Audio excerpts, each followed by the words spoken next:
Hello, you're listening to Popcorn Pals, and this episode I'm joined by entertainment reporter Justin Hill, where we're discussing Greta Gerwig's Barbie.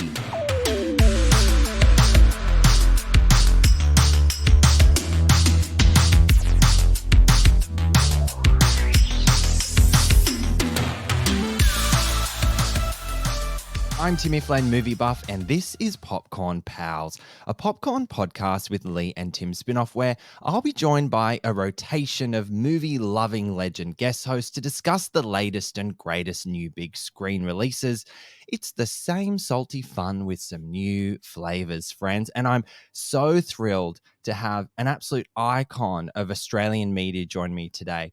TV presenter, red carpet reporter, and podcast host, a man of many talents and killer red carpet looks, someone who I admire for their incredible work ethic, achievements over the years, and most importantly, kindness. Justin Hill, how are you doing? Oh, what an intro. I tell you what, as you were saying all those things, my mind just like flicked to my most recent red carpet outfit and how sore my feet were after it. So I'm glad that they look good because they're not practical and they're not comfortable, but as long as it looks all right, that's the most important thing. You always look amazing, my friend. Was it the boots that you wore at the Barbie premiere the other day by chance? Yeah, Okay. it was.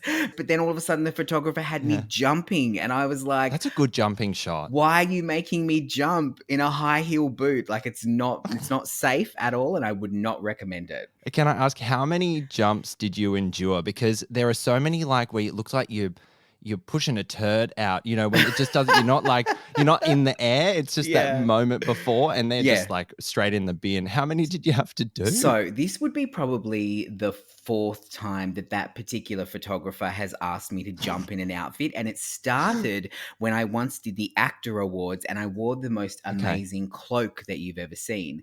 And so he was like, why don't you jump and make the cloak fly out? And I was like, brilliant idea, anything to get in the Daily Mail. And so, so I did that. And then from then onwards, if I ever wore an outfit that he thought had a bit of movement in it, he would always get me to jump. And so the first time I did it, I was wearing a full suit with a button-up shirt and a tie and the cloak and a jacket and everything. And I was so sweaty afterwards from doing it because he made me jump 10, 11, 12 times. But then from that point onwards, I was like, I feel like I've got the hang of it. And so now it only usually takes me 1 or 2 times and we get it. So you're a pro now. But can I ask, when you do clock that photographer on the red carpet, do you try and go the other way? Or you just no way. He's gonna make me jump? No, because he's the man you want to get your photo with. So I'm like, anything for you. Yeah, that's right. Now, Justin, you are the busiest man on planet Earth. Every day there's a new event, a new jumping moment, I guess you could say. There's a new hosting gig, new podcast episode, be it your own. An opening of an envelope, just whatever, Exactly. I'm there, I'm at it. I always say that about my sisters. They'd go to the opening of an envelope. Totally. Which is fine. It's fine. I mean, there's some really nice envelopes out there. Beautiful stuff at Smiggle, etc. You talk to so many celebrities. You have TV appearances. Do you have the greatest job in the world? I feel like I do. And the shocking thing for a lot of people when they hear that is they're kind of firstly horrified to hear how long I've been doing it for. So I've been doing this kind of at work for about 15 years now.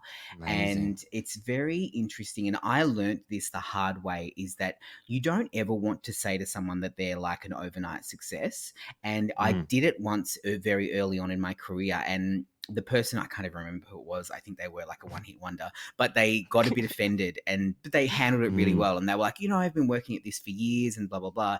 And it's so funny now to be here 15 years into my own career and be like, I really feel like the last maybe 2 years for me have really escalated quite quickly, with my TV show and Hey You and podcasts and things like that. But it's really funny because a lot of people are like, oh, where did you come from? But then a lot of other people are like, oh, you've been around forever. We know you. So yeah, it's just really fascinating to to talk to people about it. And the other thing that people don't like to hear is that this is not my full-time job. I also have a full-time job as well. So, Gosh. I am working like, not just 9 to 5, I'm working like 9 to 9, and if you want to make it in this industry, you really have to understand that, as your weekends, your Mm, evenings, your days off are usually filled with going to events and figuring out what it is that you're doing at that event and what opportunity lies there. And unfortunately, a lot of people think it's just a lot of like standing around and drinking champagne, but it's really not. It's actually it's everything's a so not. networking opportunity, and it's the most exciting job in the world. It's taken me all over the planet. Like, I've been to so many different countries and interviewed, I mean, you name them, I've interviewed them, which is a Mm. really great thing to be able to say when you're doing your job. Now, we're here to talk Barbie, of course, and you recently spoke with Margot Robbie, talking Mm. of people that you've interviewed recently.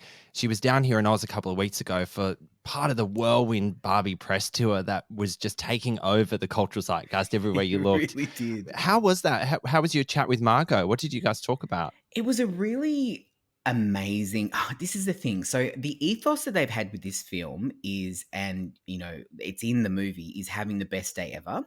And Yeah. so I feel like the real focus from Warner Brothers was to make sure that when they did the press tour, that each opportunity was the best day ever.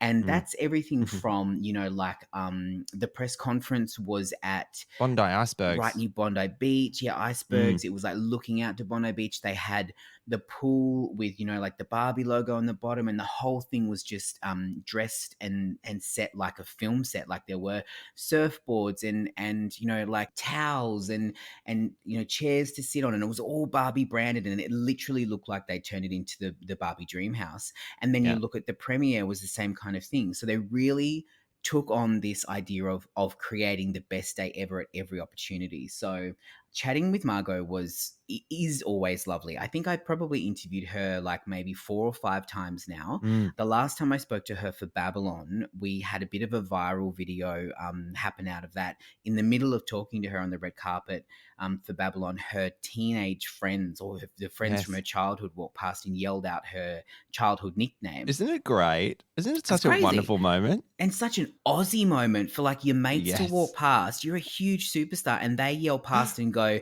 "Maggot!" And I, at the time, was like, "Oh, what? Like, who are they? What's going on?" And the security guards were all looking, and she kind of turned around and was like, "Oh my God," and like had this really great moment. And here I am just trying to get a question out of her, because I'm thinking to myself, what's going on here? And we almost didn't take that video out and put it online. It nearly didn't see the light of day. But I just afterwards was like, hey, that was a really funny bit. Maybe I'll just put that on my social media and then, have the interview on my podcast and stuff. And I think my video from last count has nearly 2 million views on it. And another Are you entertainment website, joking? no, another entertainment site that ripped the video from me, but whatever, that happens in the industry. It has 100 million views on it. So it's just Oh my insane. God, Justin. Yeah, so she is like I think she's very underrated as to how much people love her. She's a massive superstar. She has a She's a huge fan superstar. following. And so it was very evident when I was talking to her that she just is so down to earth and normal and very invested in this as a producer and a star of the film as well. Well, look, let's get on with the party, Justin, and let's go party Barbie, shall we? So let's talk about the movie. Shall we?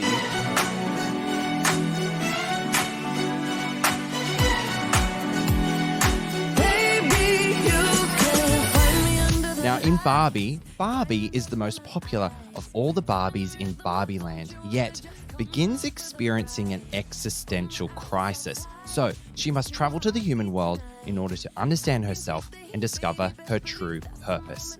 Barbie is directed by Greta Gerwig from a screenplay by Gerwig and Noah Baumbach, starring Margot Robbie, Ryan Gosling, America Ferrera, Simu Liu, Kate McKinnon, Michael Cera, Ariana Greenblatt, Helen Mirren, and Will Farrell.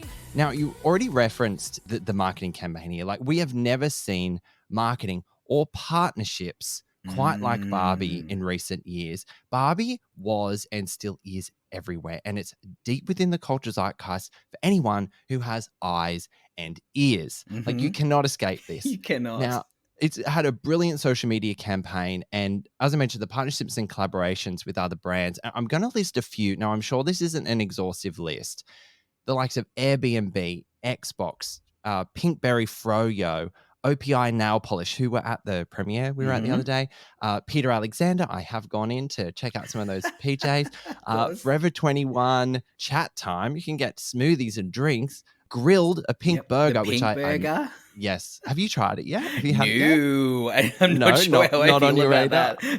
that. I'm going to give it a go. I'll take one for the team. Okay, do There's it. also Aldo, Homesick Candles, Dragon Glassware. Sorry, I'm almost done. Ruggable Rugs, and this is the most wild thing, Crocs. Crocs, yeah. Yeah. So, yet somehow with all this marketing and the buzz and anticipation, no one really knew what Barbie was about. And Yeah. I think it's safe to say that Barbie is not what you expect. It certainly wasn't what I was expecting. What were your expectations going into this initially? Well, I was actually, there's two things I would say about the marketing campaign. What's very Mm, interesting, and I've been explaining this to people when they say, "What was that budget like?" And I'm like, "Yes, the mm, budget would have been insane, but they're talking about this film making $1 billion. So when you got $1 billion on the line, you're happy to spend quite a few million to get the billion. But mm. I think That's from a it. consumer perspective, we need to look at it and go, there is some promotion that will have come from Warner Brothers. Then there's Mhm. promotion that will have come from Mattel. Now, when we look at this stuff and we look at the glass house candles and the Crocs and all of this stuff, Yeah. we can't really tell the difference between what's Barbie and what's Barbie movie because they all sit under Yes. one umbrella of the Barbie brand. So, Yes. from a budgeting perspective, it was a very clever use of taking what the movie company were doing, taking what the owners of the brand were doing, and really kind of like meshing it in the middle so that no one could really tell who was paying for what. There were a lot Yes. of local collaborations, so specifically here in Australia and in other markets, and then there were international collaborations as well. And I also think with there must have been a very young, very talented group of people in this marketing team because traditionally with marketing people, they look at their brand and they go, "Oh, we don't want too many things. We just want to be selective and we just want it to be one or two, and then that's it. We don't want to oversaturate the brand." I feel like this has the kind of vibe to me that maybe some really savvy, some really perhaps younger, I don't know that for a fact, but they've Mm. probably gone, let's consider everyone who comes to us. If the collaboration is of a high quality and it's right, let's do it because there would be money that they would make off that for licensing. And then that's Mhm. money that they can then funnel back into promoting the film. Plus, they get the advertising as part of the collaboration. So it's a very clever partnership. And I don't think that Barbie is a brand that can be oversaturated because we've always been used to seeing it. It's true. We've seen it for years and years and years. So Mm. it was just very smart. And there were some great. I don't think I've seen a bad Barbie collaboration. I've seen a lot, but I've seen There are like strange ones, unexpected yeah, ones. totally unexpected ones, but it's kind of great for them to go out on a bit of a ledge. But back to your question, I was lucky Mm. enough to see the first 20 minutes of the film quite a while ago. Yeah. And I got to do that as part of chatting with Margot. Mhm. And that was just like Christmas. Like when we went in and saw that, like, all sorts of NDAs had to be signed and stuff like that. And it was Yeah, I really, bet. really exciting. So I kind of had a bit of an idea from that point what the movie was about. But I Mm. definitely had my idea of what I thought it would be, and then it was kind of confirmed when I watched it. But what Mm. I did come out of it saying, and what I've been saying to people is using words like silly, camp, fun. Yeah. It's really got a very Australian feel to it. And people get a bit confused when I say that. But what I mean is, it's very obvious that Margot, as a producer, and her husband, as I think he was an executive producer, Yes. they have had a very big influence on the tone of this and what the Mm. jokes are. The jokes are very, like taking the mickey out of yourself. They're very self-aware, and it's very Australian. I think in particular, our audience is going to really resonate with it because we joke around with each other like that. And, to a certain extent, a lot of people from the UK, and I was talking to an Irish guy the other day and he was saying how it just reminds him of home. So I think that was very clever the way that they did that. And so I kind of walked out of the film yeah, basically saying silly, fun, camp with a beautiful heart in a storyline as well. And a bit Mm. of a mother daughter story was kind of like what I picked up from it, I think. Let's start with how the film opens, just to lean into your point about the first 20 minutes that you did see and then got to experience again when you saw the full feature length. So we do open up with Barbie and Ken, who are living their best lives in Hmm. Barbieland. Everything is perfect, Hmm. and every day is, as you mentioned before, the best day ever, Ever. which is an angle that this movie and Barbie, especially Margot Robbie's character, really, really leans into, and that's her life. Every day is Hmm. the best day ever, and she just loves it. And I loved the opening scene, which introduces us to the idealistic world of Barbieland and all the roles that the Barbies and Kens play within their own utopian society. It's a girl's world in there, Yeah, and Ken is just Ken, right? As part of the literally. marketing material, all that sort of stuff. So it starts to unpack all of that narrative. And thanks to Barbie, all feminism and problems have been solved, right? But Allegedly. allegedly, more on that later. But now, very quickly, because you said this film has a lot of heart and there's a lot to say, this film becomes more than just a fun and satirical pink glitter bomb romp, Hmm. right? Hmm. It has a lot to say. Now, Justin, this may be where you and I might start to separate in our experience Sure. of Barbie. So I'm really keen to unpack this because all right. Let me take a deep breath because Barbie presents as a commentary on society, the Hmm. corporate world, the pressures of perfection, and how that ladder into one's self discovery and adventure. It also explores themes of identity, what connects us, what it means to be a human, self love, body image, equality, feminism, toxic masculinity. Is that too much? Is it trying to say and juggle and do too much in this movie? I just want to understand how you took out of what it was trying to say and did it work Mm. for you?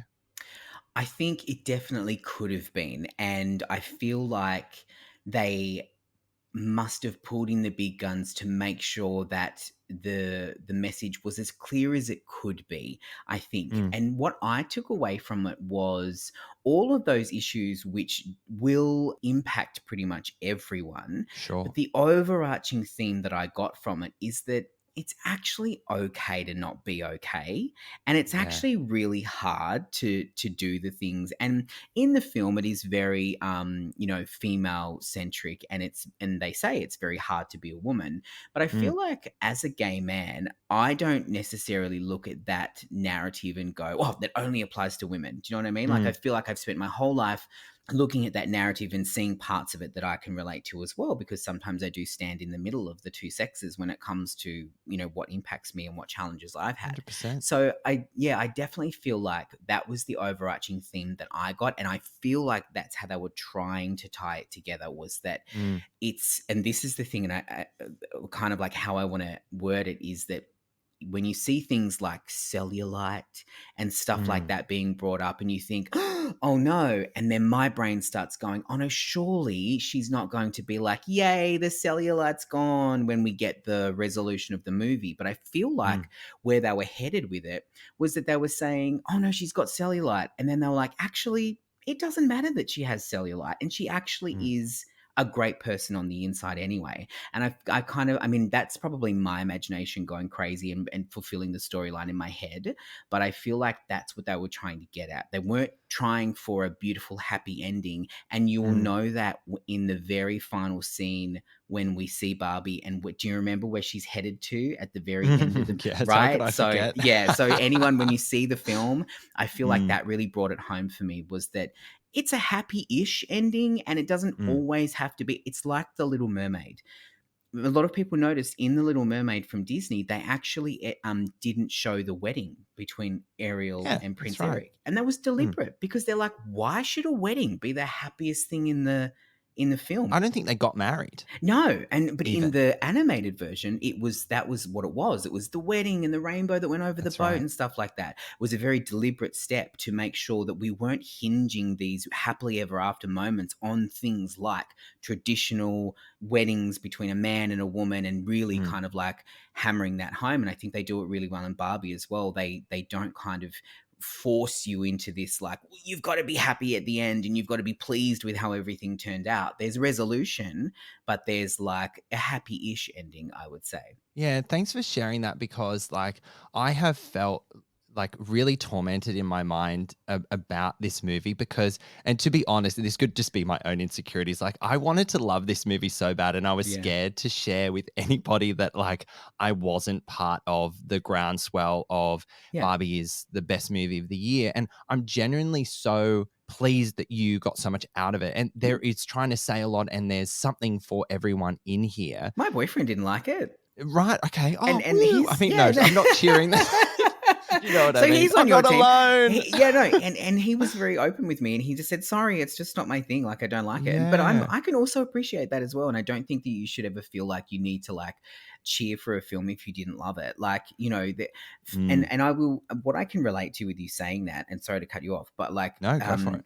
Thor: Love and Thunder, like I'm Oh, obsessed with Thor and I love Marvel and I love the Marvel movies and I'm me actually a too. big sci-fi head, which a lot of people don't know. I love a sci-fi movie, a sci-fi series. I'm all about Yes. that.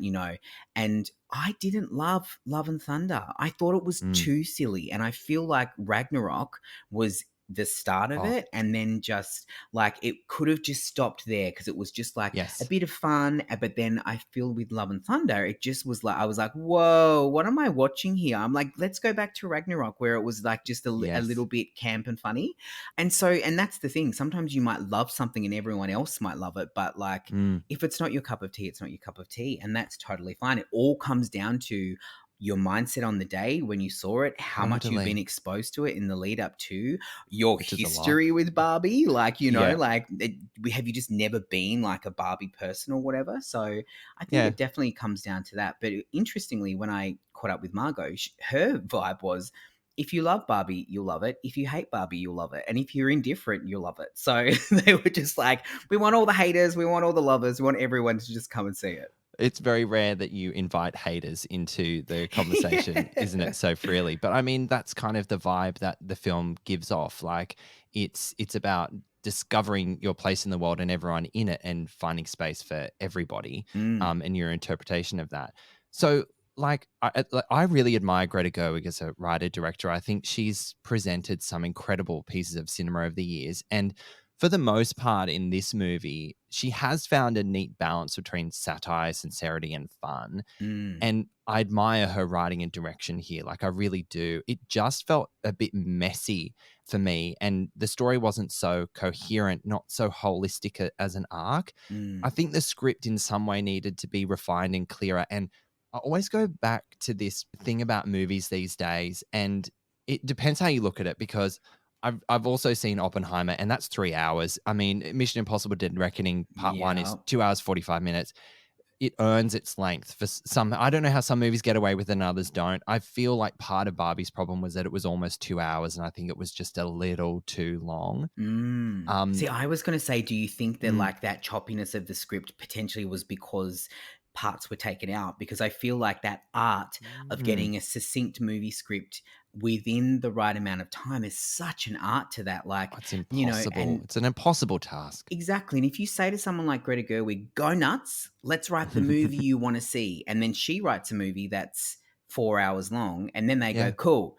Now we have to edit this down to 3 hours. And then she goes, Yeah. ooh. And then they go, cool. Now we have to edit this down to 2 hours. Do you know what I mean? Like, so Yeah. I feel like I would honestly say there are not a lot of movies that come out that really nail that. I Mm, definitely could probably almost give that critique to a lot of the films that I've seen, that it feels like there's a bit that's been cut out. And I'm like, wait, how are yeah. you connecting that A bit to the B bit? Because I can Mm, see where you had to take that bit out there. But yeah. also, too, on the flip side of that, could we then be potentially saying, it's too long? Like, but I get your point. Mm. You're saying it was long and it still felt choppy with the script. It still felt choppy. Mm, Yeah, because I think as I at nauseum listed out all those themes and areas that the story is trying to say, it was just a little overwhelming and a bit exhausting because I don't know, like it just felt uneven to me. And after coming into with such like a strong and fun camp silly opening, introducing us to the world, it then found some struggle in trying in the middle part to present all the serious themes, but still finding that tonal balance. Mm. And at times I felt it had to like literally stop to explain itself Yes. and then repeat those things over and over. And so maybe like you're so pointed to settling on what you mentioned before, it's your mindset going into this. And maybe I was just a bit left of center going in the other night and I just wasn't fully open. I don't know. But then again, I'm allowed to not like this movie too. Absolutely, you're allowed to Yeah. not like it, and I think that that's the thing is, like, they know that it's not going to tick every box for everyone, and the Mm, thing is too is I think the biggest question around this that I've had from people is this a movie for kids or is it a movie for adults? great And question. I've been saying, I feel like well, it is a movie for adults, but it's actually a movie for adults who grew up with Barbies and Kens, like with Barbie Hmm. and dolls and Ken dolls. And it's for them to either take their kids and see it or go with their girlfriends or boyfriends and go and see it and still Yeah. have a good time and have a bit of a laugh. And so I think maybe there was there needed to be some clarity about what the film was about because we have had a lot of Barbie movies over the years, all of the animated ones. This is the Yeah. first live action. All of Yeah. those animated ones are all of the tropes that we've seen before. It's a storyline that you could almost predict from the beginning about what's going to happen. It's nothing Mm. new. Whereas this was definitely targeted. And I've been saying to people when they're like, oh, should I not take my kids? And I'm like, no, take your kids.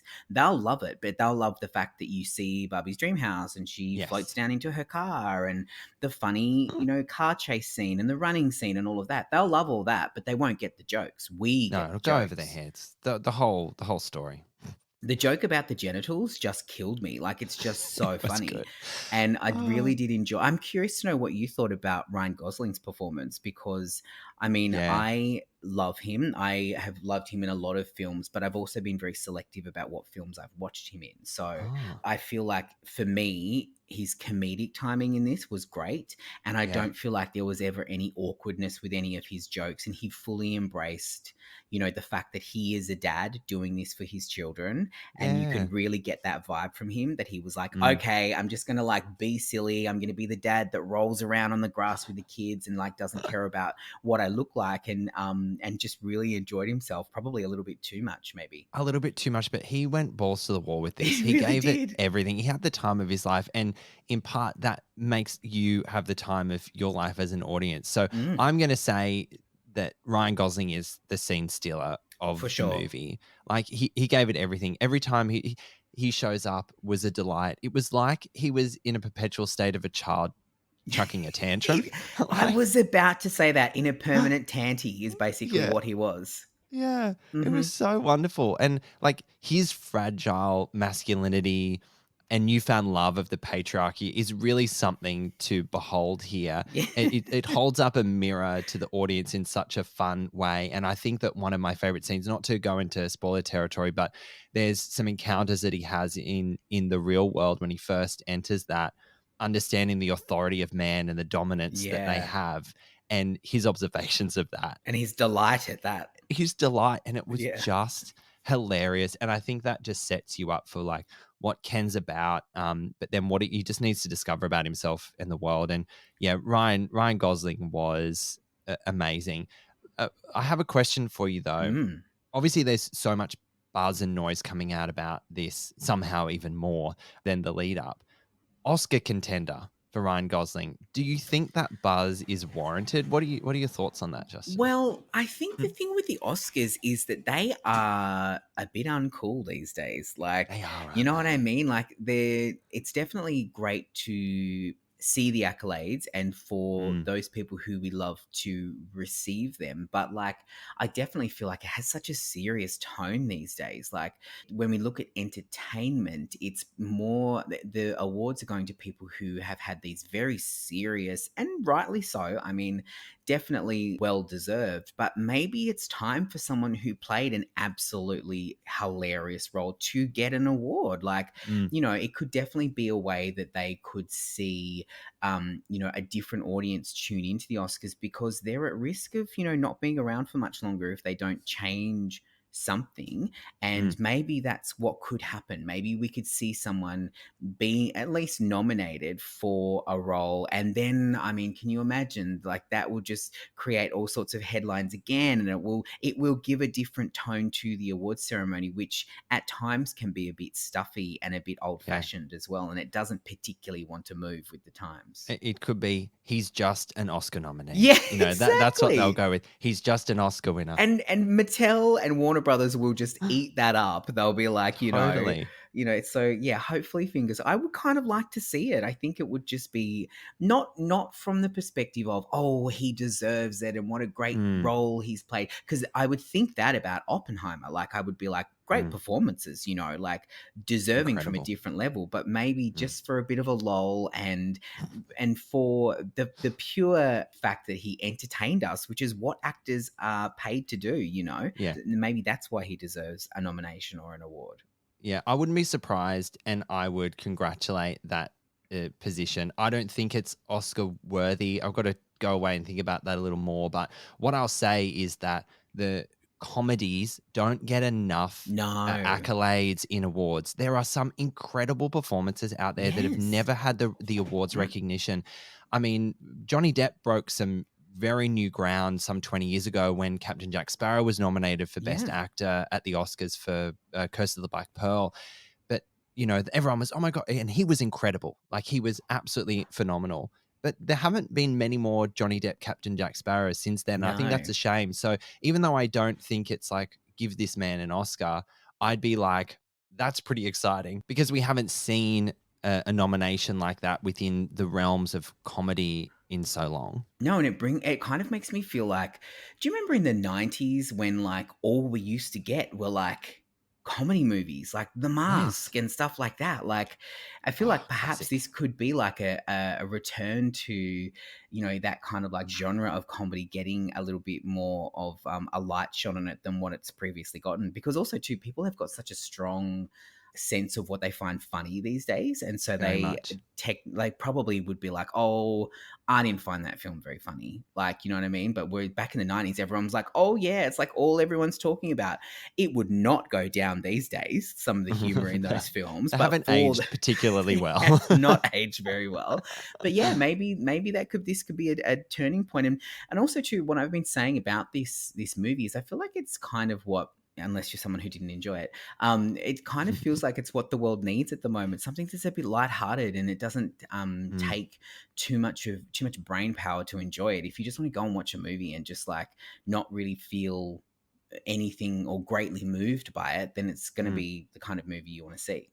Yeah, I totally agree with you. There is an audience for this film, and there's a lot to take away from it. So when you come in with your unique perspectives and where you're at in the world, like there's some pretty profound, really powerful things that they're saying here. Mm, So, and I'm excited for people to discover this movie and have a really good time. Even though I didn't think it quite landed, it is a really fun time, and part of that fun comes from Margot Robbie, who plays Barbie. Right? She is Barbie in this. She's just yeah. everything. How good is she? She's brilliant. She is fantastic, and I think, do you know what it is though? Some of the best encounters that I have ever had with stars is when they have more skin in the game, I think is Yep. the term that you Hmm. use. One of my favorite people I've ever interviewed was Angelina Jolie, but that was Oh, for a movie, I think it was called Unbroken, that she okay. was a producer on. And Yes, so that's right. I feel like their approach to these films is so different, because it's very well known that talent hate doing press, which is how I've kind of like, I've really taken that on board with my own career, to make sure that every encounter that I have with an actor or a star is an interesting one, or at least makes them feel comfortable.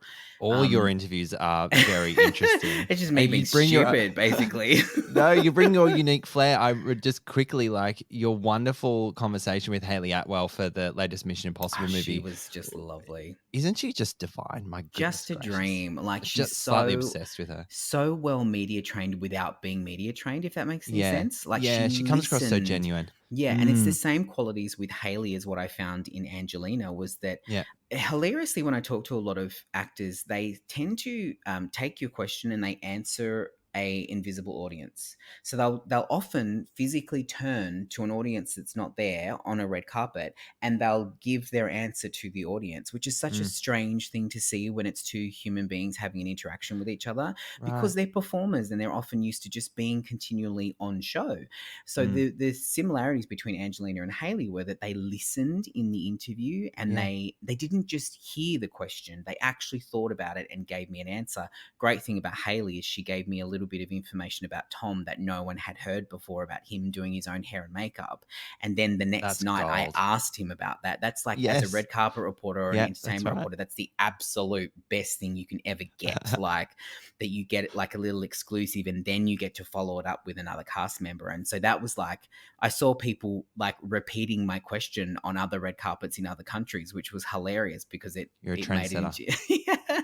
But that's the thing with Margot, is that she has more skin in the game. So she is more Mm, invested in this than just someone who was just paid, filmed the movie a year ago, and is kind of going, oh, I don't want to get on the 14-hour flight to Australia and, mm, be jet lagged and do all that sort of stuff. I want to just, like, can we do it on Zoom, or, can we just do the LA premiere?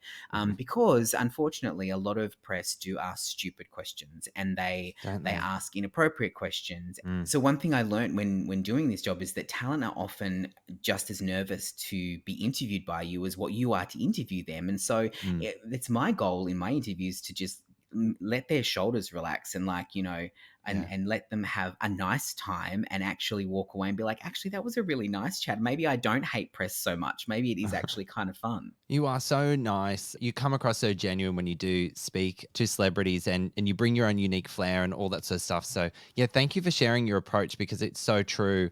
I know when I've had like my encounters on press junkets, like I get so nervous, Justin. I get so nervous. And I just have to remind myself to be myself and just Yeah, have some fun and just be a little disarming, even though it may help you selfishly just to relax into it, but it will relax them too. And then you end up having a really genuine conversation. You have your questions absolutely. to hit, but then you just feed off each other in the moment. And there's nothing like it, right? There's no feeling like it. And also, to just be willing to chuck out your questions. And it's so funny because the Yeah. worst example of that is when I watch my the moment with Margot Robbie from Babylon, when her friends yell out to her, because I am trying my hardest to, like, get my question through. And I'm like, Yeah. because the thing is, in a stressful environment, and I don't blame you for being nervous, because, at that red carpet, we were told maximum two questions only. Mm, I had already asked one question, and I was already getting the wrap up. I hadn't even asked my second question. So I yeah. was feeling like I needed to get something more out of her. So I was trying to steer her back to, like, away from her friends. And a lot of people online were like, oh, why didn't you let her go and talk to her friends? And I'm like, listen, I'm trying to do my job. But You don't little did I know. understand. Yeah. And at the time, you don't realize that, like, it's going to be a viral moment. You can't predict Mm, what's going to be a viral moment. And then, people don't know these days, but in a post-COVID world, time is just the biggest, most valuable asset that everyone has. And so when you do yes. press junkets these days, previously you would get 8 or 9 minutes with someone. Now you Mm, get four. yeah. Or three. So, I've had or three before. three. And That's so, in order, impossible. it's you can't even get one question out and a Yeah. response. And so Yeah. you have to build rapport. You've got to, like, Mm, get a great answer out of someone, and something that's different. And so it can be really tricky. And I have found myself getting a little anxious about those, mm, particularly those quick chats these days. But I try and treat them like a red carpet, because I've looked down at my red mm. carpet mic before and had 48 seconds has been the entire interview. And Oh my so goodness. you get really good at, like, building rapport and making a good impression, getting your question across, and almost leading the talent to the answer that you want. And Yes. they'll appreciate that as well, because they're like, oh, Mm. good, you're, like, helping me get to the answer that you want, as opposed to me having to stand here and be like, because, like, just to veer completely off topic for a minute, one of the worst interviews I ever had was with Mark Wahlberg. Right. It was for a Transformers movie, and it was because he was jet lagged, he was Mm, tired. A lot of actors generally have a bunch of prescripted answers that they like to give you, because they are feeling nervous about mm, what it is that you're going to talk about. And so for him, I asked him a question. And like I said, I'm a sci fi nerd. I love Transformers. I grew up watching them and playing with them as a kid. So I think I asked him a question like, if you could give the Allspark to, and tell me if I'm geeking out too hard on you here, but I was like, Go for it, mate. if you could give the Allspark to any appliance in your house to make your life easier, what would you give it to? And he just That's such a blanked me. good question. That's what I thought, Tim. That's I so was like, fun. I was thinking he could be like, and again, leading him to the answer. He could be like, oh, the oven, so I didn't have to cook, or the dishwasher, so I didn't have to do the dishes, or whatever. He just blanked me. And he's like, man, I don't know.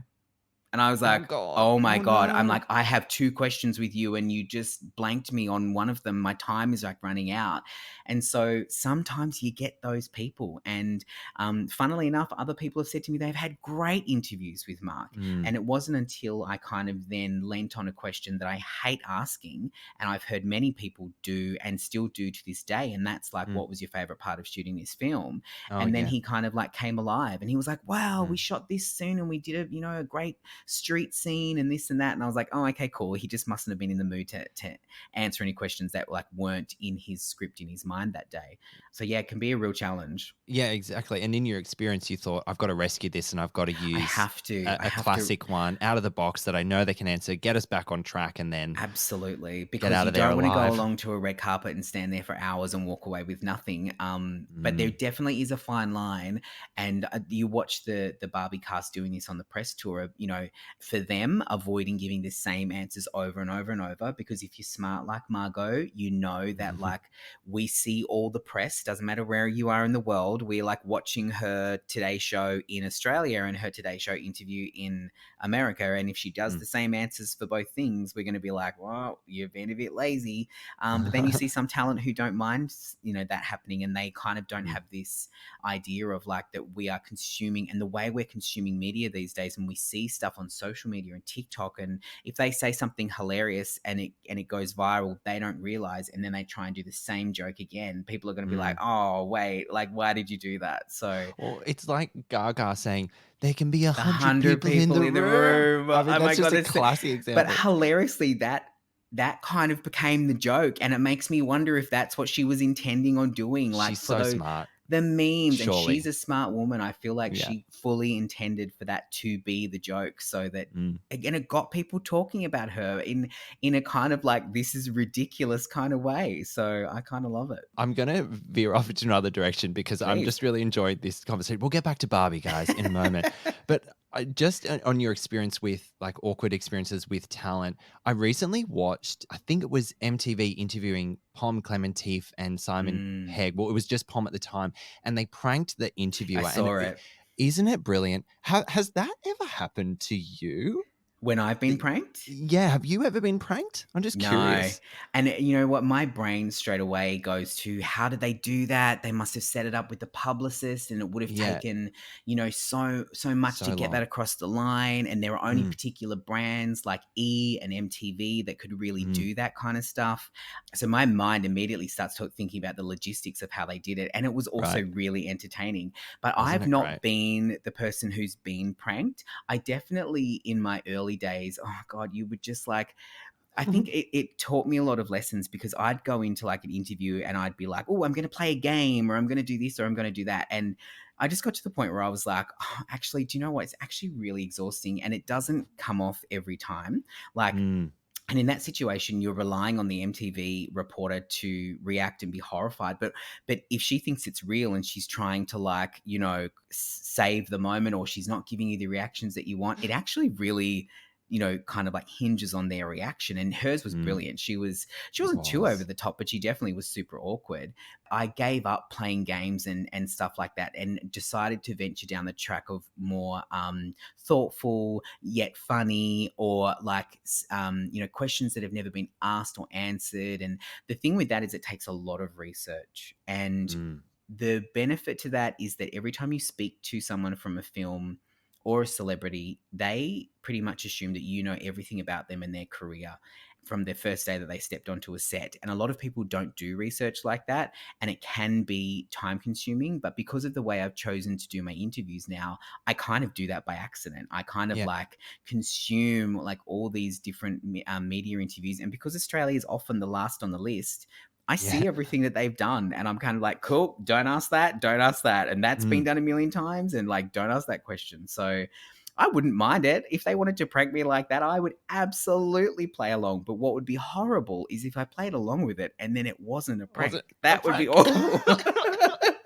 And then you get cancelled because of the Could you things you said. imagine? Oh my god. And this is the thing about being cancelled is that what I've come to learn in the recent years of my career is that every time you put an interview with a celebrity up, you have to be ready for a lot of criticism, a lot Sure. of criticism. And the Mhm. bigger the audience and the more the views, the more the feedback you'll get and the more negative feedback you'll get.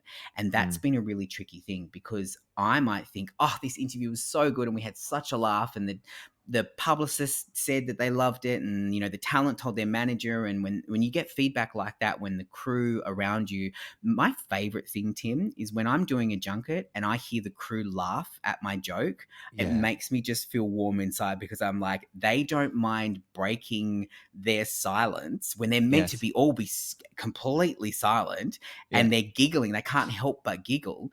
And so I love it when that happens. But when you put it online and there are fans who are like, you shouldn't have asked that, or Mm. oh, didn't you know this about them, or something like that, and they really will come for you, and you have to Mm. be super super ready for that. My grandfather always used to say, opinions are like assholes. Everyone's got Everyone one. has them.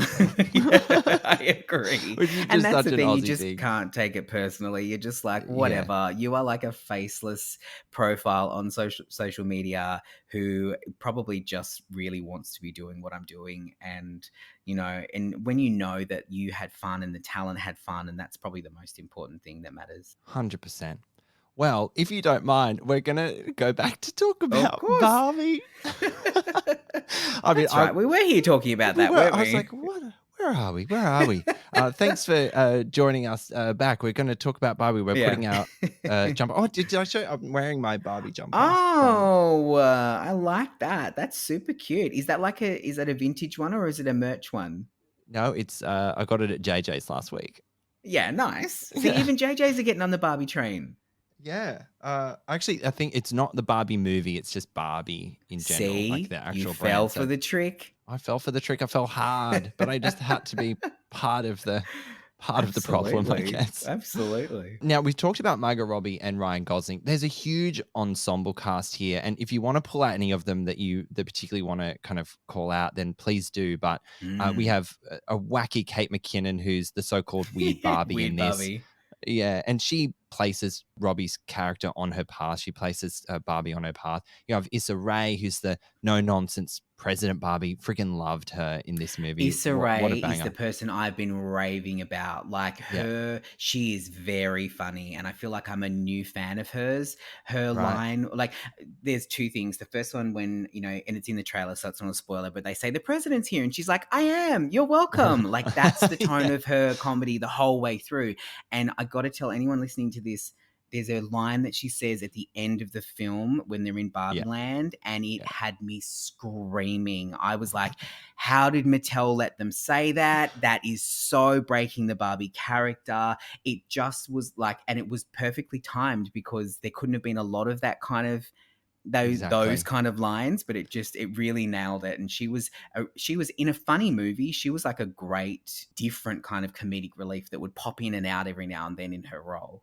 Totally. She was really well balanced within the story. So it's Mm. definitely something that they got right. And just to pull on something you just said then, like how let's unpack this. How did Mattel agree to this movie? I would love to have been a fly on the wall when Greta and Noah are going to like pitch their Barbie script to Mattel and say, just slide it across the table, mahogany table. Can we make this, Yeah. please? I reckon there was probably one phrase, like three words that probably made them say yes, and that was $1 billion. There you go. Yeah. Like, Speaks louder and than words. yeah, and if you look at like how progressive Barbie has been from a certain point, like Mm, she definitely had a lot of negativity around her, but some of that's addressed in the movie. it is. It is. Yeah. Even the story around the creator of Barbie and her like court cases and stuff like that comes up. Mm, And, I think that they kind of looked at it and went, we really need to embrace what all of these table of experts like Greta and Margot and all of those people are saying to Mm. us, but I'm certain there were things that they were like, no, we're not doing that. I would love to know what they said no to. That's what I would love Right. to know. The director's cut for Could you specialized imagine? only. Oh, Just like the really wrong jokes. And there definitely are some in this film where I was like, wow, like Mattel let them say that. That's great. Like yeah. I felt like it was definitely like the principal being a bit cool, for the students. Like Like it was Mufti Day, and it's like, oh, we're yeah, seeing exactly. it's like seeing your Oh, boss in shorts and be like, I don't know how I feel totally. about this. Yeah, you're Put the like, I trousers think back this on. is funny. Yeah. They have knees. What's going Yes, I on? know, and pale legs. I've literally had that experience with one of my really senior bosses at a previous job. I'm just like, I don't know how hmm to feel about them in shorts. But Yes, anyway, some lines crossed here. some Something's going lines on. crossed. Oh, Yeah, gosh.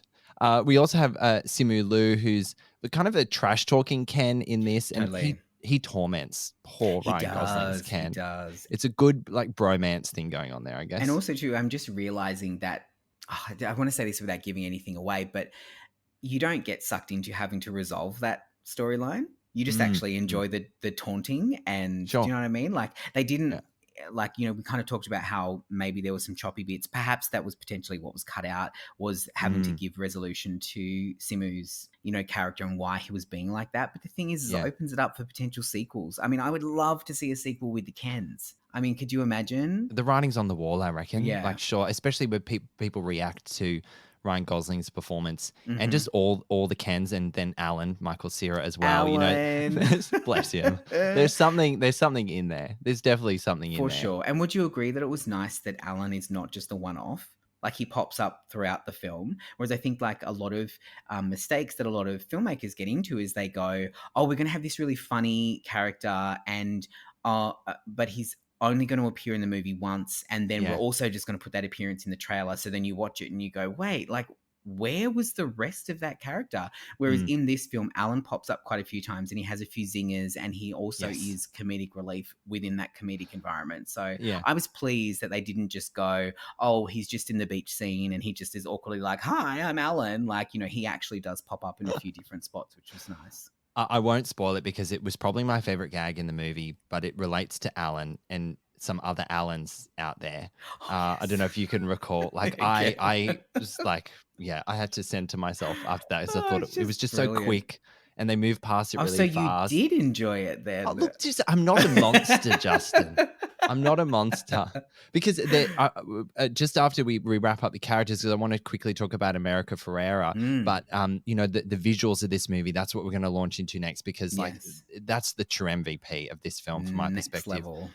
So yeah, we had America Ferrera. She's in a crucial role, and she brings a lot of that sort of like obviously the human element, the heart, and some sort of mother daughter sort hmm of story arc that you mentioned before. So, and I wasn't actually sure that she was going to be so involved in the movie based on trailer Mm. and press. I actually found it weird that America Ferrera was following everyone around on the press tour, because I just thought she was going to be part of the ensemble, but she's quite a crucial role Yes, in this she movie for is. sure.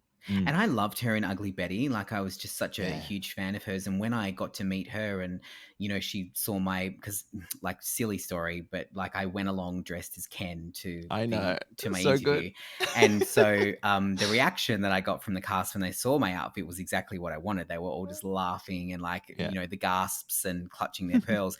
And America, it kind of dawned on me that like when I was sitting in front of her, I was like, oh, I actually loved you on Ugly Betty, and you Mm. like I just was obsessed with that show. And it's interesting because people probably have seen her in her other films like the Sisterhood of the Traveling Pants and stuff Yeah, like I that. love that And movie. right, so but I was kind of like, I feel like she fit really nicely into it, but maybe yeah, maybe she wasn't made clear enough just how big her role was. I think Mm, I probably assumed that she did have a big role simply because she was so prominent in the press tour. So, mm, but had she have not been as prominent in the interviews, I probably would have been surprised and would have been like, oh, she yeah. actually has a huge role in this movie. Good for her. And yeah, she's just wonderful. I kind of wanted to be my mum, to be honest. Like, she's Oh, just a she's cool mum. so lovely. Yeah, she literally and you kind of really feel for her, in her storyline. Like she Yes. probably is the one that actually triggers the emotion that, and when Yeah. I saw it at the No premiere, a doubt. few people had a few tears and, Mm. it's like if you're feeling it's again, it depends on how you go into this movie. If you're feeling a bit emotion that day,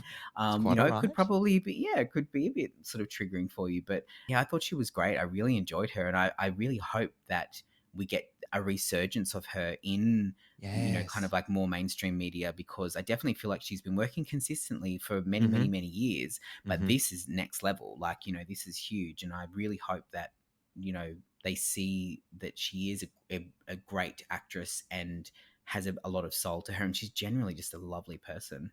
Yeah, she really is. Waving that America for our flag right here. Yeah. Now, it would be remiss of us not to marvel and admire the technical aspects of this film hmm because this is where the film truly shines.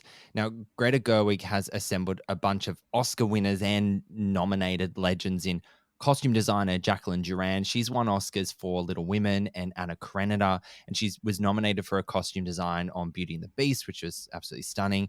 We have production designer Sarah Greenwood. She's been nominated for Beauty and the Beast, Anna Karenina. So there's some collaborations over the hmm years there. Also for her work on Atonement, which is one of my favorite movies. And then cinematographer Rodrigo Prieto, he's been nominated for, and this is where it's really interesting. This is the indie roots of Greta coming through. Yeah. He has been the DOP on Brokeback Mountain and Martin Right. Scorsese's The Irishman. So you wouldn't really pair them with Barbie, but No. what you have is just this particular trio of creatives that are partnering with Greta to bring one of the most gorgeous film of the year. Like this has Oscar. I'm sorry, there's hmm a few holes in those people that haven't won Oscars. They're gonna win Oscars for their work here. I agree. And I read the other day, I think it was perhaps Ryan who was praising Greta's preference of physical sets over CGI. And I think Yeah. it just is so important these days that we know what CGI is. And Hmm. when we watch an Avengers movie or something like that, we fall into the world of what CGI has created, but also too, there's just nothing quite like seeing a real Barbie dream house. There's nothing quite like Right. seeing and then also too, they took the step of deciding to make any of those pretend backgrounds like very obviously Yeah. 2D, and I Yeah. think that's probably where they did well. Hmm. And I also heard that there was some, there was some like puppet work as well. And I Oh, was kind really? of like, I was like puppet work, but then I think maybe what they were Where? referencing were, when they're traveling, the traveling scenes in between the two Oh worlds, my gosh, of and there's like some course. puppetry going on there. And so that was Fantastic. Greta's choice apparently to have very physical sets, and also too, it's Mm, got to help the schedule for filming when you only have essentially two locations. You have it's very Barbieland true. and you Mm, have the real world, which sort of was like Venice Beach and stuff like that. So, yeah. and it all sort of like looked like it was very similar. You didn't have like a Mission Impossible where you're filming in 18 different countries Right. and the stress of all of Insane. that. So, Mm, and I mm. feel like because they knew they essentially had two prime locations, they really put a lot of effort into making sure that Barbieland shone out of everything. The beach location and the real world location could have literally been anywhere. It didn't really matter and it didn't need to matter. But True. Barbieland needed to look good.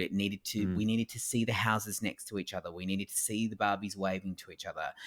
Margot spoke about how on the set, there were some things that were 2D and there were some things that were 3D, like when she opens the fridge and you can Yeah. see and so it was just very reminiscent of the actual toys. And I kind of Yeah. loved that like a lot. It was just visually just so beautiful to look at.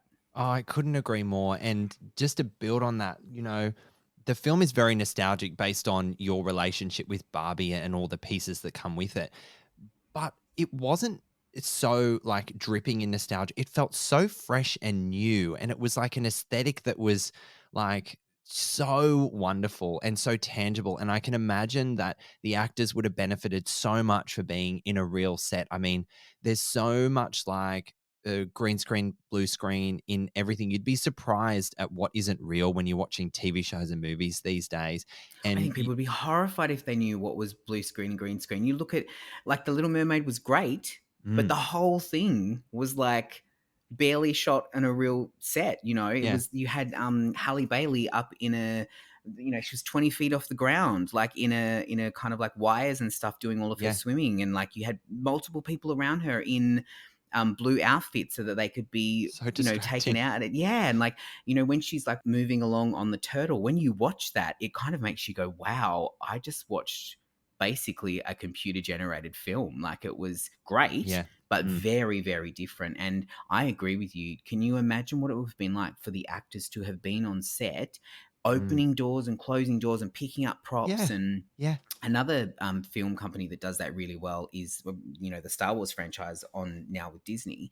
When they did, I think it was Andor, they built the villages. And I remember one of the actors Wow. saying in an interview that they opened up cupboards and there was edible food in there, but edible food from the universe. So there was like blue Wow. milk in the fridges. There were snacks Yummy. that you could open up and eat. Like, you know, it was like they went to a lot of trouble so that you could just literally walk through this world and you were convincingly in there. And I think with Barbie it was the same thing. Like, Yeah. you know, you see all the everything opening and closing, and it adds to that layer of really enjoying the world that you're in for that little moment. Yeah, and I think what you will hear very consistently is even if people don't like the movie from a story perspective or its tone and they thought it was too silly or whatever you take away, I will guarantee you that not one person will say that this movie didn't look good, I agree, right? and I think that's what you're allowed to do with this film. You're allowed to say, like, I loved how it looked, didn't love the story, or, you know, like, didn't find the jokes funny, or I did find the jokes funny. But I agree, everyone will say this film was just so stunning. There was Agree. never enough pink. Never enough pink. Well, what is this a true headline that the world was kind of running out of pink because I I don't know, don't think grain of so. salt. I mean, I was Yeah, like, I oh, I'm think. quite a gullible person, but I don't think I believe that. Let's take that with a grain of salt out of our Barbie Yeah, that's salt and it. pepper shakers. Yeah. Oh dear. All right. Well, Justin, I think maybe unless there's anything else that's glaring in front of you that you want to talk about, maybe let's give our little summation. And I'd love to hear your rating out of 5 popcorn kernels if you would like. I feel like, you know, just to touch on a few things that I've said, it's really important that people understand that this movie is silly and it is Mm, camp and it is fun. It is not a live action version of one of the animated movies that you might have, you know, put your kids in front of. mm. It's definitely targeted at parents, but not in an adult content kind of way that it's not appropriate for kids, but in the sense that it definitely has an adult narrative. And oh, we didn't talk about Helen Mirren. Oh, yes. Can we talk about Helen Mirren for a second? Yes. So, Loved her work. side note, everyone, very interesting. I personally think she was fantastic. Yep. I also had someone else say to me that they didn't think she was necessary, and they thought that Oh. it was too over explaining the movie. I didn't feel that at all. I think she has Oh. a beautiful tone, and Mm, it's kind of like when you see her be a bit silly, and I really actually quite like that as well. And she has a few yeah. comments, and she says one in particular about Margot Robbie, Yeah. It's great. and I think it was actually spot on. But she's not in Yes. it a lot. I think people should know as well. It's not She kind like, of you know, bookends the movie, I really, guess you could say. she's Yeah. not like, you're not jamming it down your Mm, throat. So but that was very interesting for me because it definitely got two very different sides of the story. But again, I guess because I enjoyed the film, I enjoyed that part of it as well. I don't know. for sure. But Yeah. back to what do you think Yeah. about Helen? Oh no, I really liked her. I'm a huge fan of Helen, and like she kind of carried you through the opening of the Mm, movie, jumped in halfway through just to yeah, say a little gag, and then kind of wrapped it up in a really emotional way yeah. in what Barbie's dealing with at the time. So I think it was her use because with voiceover. It can be used at nauseum and it can overstay its Mm, welcome. I do think Greta got that balance right with Helen and mm. her role in the film. Yeah. And before I continue my feedback, the other thing I'm really excited about is I can't wait for Greta to be directing the Narnia Netflix Yes. She's reboot. gonna do a couple. Mm. Yeah, and because I love those films, and even though the ones that were done, I believe they were Disney movies. I Yeah, think, between it changed production maybe like house. It was like 20th Century Disney and Fox or 20th something. Century Fox at Yeah. some point. Yeah. I quite like those films, and I grew Mm. up watching the TV show when I was a kid, and it kind of scared me a little bit. And I It's pretty definitely scary. would have read the books, but like Yeah. I quite enjoyed those movies, and I think Greta's going to do a great job of those. I think just looking at the effort that she put into Barbie and how right she got the world, you've got another cinematic universe where I feel like she's really going to pull all those references, and the best references from the books and stuff like that to really nail those. But Yeah. I digress. Yeah, with Barbie, silly, camp, fun, easy to watch if you don't want to concentrate too much on it. Definitely aimed at people who had those dolls growing up, and I think that even the boyfriends will find the jokes funny. They'll kind of like do the boyfriend ho ho ho laugh at Ryan Gosling. And yeah, I So enjoyed good. it, and I would probably go so far as to give it like maybe 4 popcorn kernels out of 5. I would say Wow. maybe. I'm so, as I said, like I'm happy people that really enjoyed it, and I'm so glad to hear that you got so much out of it, in all different angles. Well, this is my wrap up. So Barbie is an incredibly ambitious film, and I admire Greta Gerwig and the team for what they attempted here. However, as fun and fantastical as this film is, it quickly became so focused on its incessant need to be a satirical yet profound commentary on the world and a woman's place in it. It gets bogged down in its attempt to say absolutely everything about it, leaving, well, me a tad dizzy from the experience. Margot Robbie is really fantastic. Gosling is a scene stealer, but not an Oscar contender, as is the sentiment and we discussed at the moment. Maybe a Golden Globe nomination? That feels about right to me. A trip to Barbieland won't be the best day ever for everyone, but there is an audience for this, and the discourse surrounding this will no doubt be as fascinating as the marketing campaign we got in the lead up. I'm going to rate Barbie 2.5 popcorn kernels. So I'm kind of just on the fence. Right in the middle. Right in the middle. Quite happy in the middle there. Yeah. Now, Barbie is in Australian cinemas from July 20, and that's it for another episode of Popcorn Pals. I was joined by Justin Hill from the streaming service, which you can listen to through Listener. Justin, where can people find you on the internet? Well, you can listen to my podcast, like you said, on Listener or wherever you get your podcasts as well. I have 3 episodes a week that drop on Monday, Wednesday, and Fridays, and I talk about everything from TV to movies and what's on streaming, the biggest news about what's coming out, and I love to talk about a rumored live-action remake. It's one of my favorite things to do because there are so many that are coming our way. Many. Yeah. Oh, do you want a handful? Like apparently we're getting Bambi. They're also looking at doing a Tangled live action remake. Oh, give me that. So underrated. Oh, and you know what? Give me all the live action remakes. I love them. I think they're fantastic. I love a universe. I love an MCU, a DCU, and these days a BCU, which is a Barbie cinematic universe. Oh, you've coined it. You've coined it. Right. And you can follow me on Instagram at @just_Hill for all the shenanigans that go on with me on social media. Shenanigans indeed, and fantastic stuff. As always, thank you so much for listening, and I'll catch you next time. And thank you, Justin. It's been a thrill. Thank you for joining me. My pleasure. See you on the next red carpet. I'll see you there. We are now on YouTube, where you will find our latest celebrity video interviews. Simply search Popcorn Podcast with Leigh and Tim, and make sure you subscribe so you don't miss a thing.